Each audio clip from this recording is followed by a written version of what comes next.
All right, let's get into race relations in America. And now we're still in a situation where there's a lot of animosity and there's a lot of this ignorant generalization. So, honestly, I'm going to say this. Puerto Ricans have the worst stereotype of anybody, and they're always picked at and treated like crap. They're treated like they're not American, and they take the brunt of the racism. And then black people tend to still take it. Like after Obama was elected, there was a huge resurgence of racism. And you saw all these people pushing Jim Crow crap. And you saw this TB remark from Michelle Bachmann, which was just absolutely filthy Jim Crow crap that she was trying to enforce. Now, this is a homophobic woman when women are not supposed to be homophobic. Women are supposed to be good friends with gay men and be the ones that support gay rights. And this bitch from hell is trying to accuse Obama in any category she can. And then all these people join in on it, and everybody wants to call Mr. Hussein Osama and call him a terrorist and all this trash.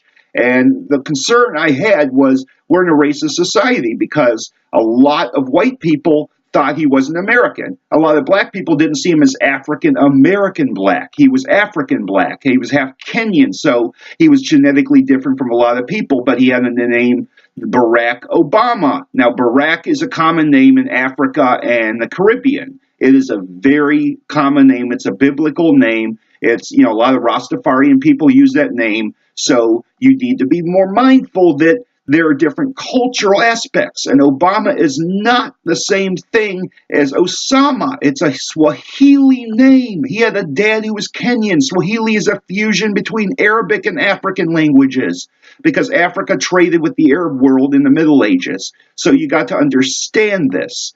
And this is a very worldly name. It could be the name of a UN diplomat. If anybody was living in Washington, D.C., they would understand that this is a nice assortment to the White House and a new element of genetics to the White House, where you see all these Anglo-Saxon and Irish and German presidents, and then you see this guy.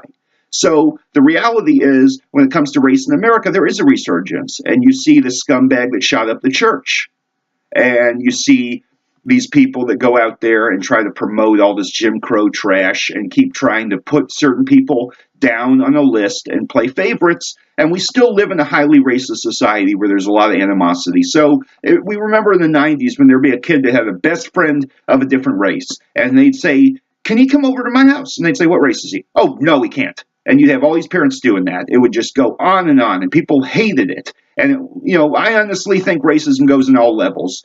But you know that it's a cat and mouse game, and whatever one person does, another person's going to do 10 times as bad. And it's going to go back and forth, and it's just not the way to do, because the new America needs to have better race relations.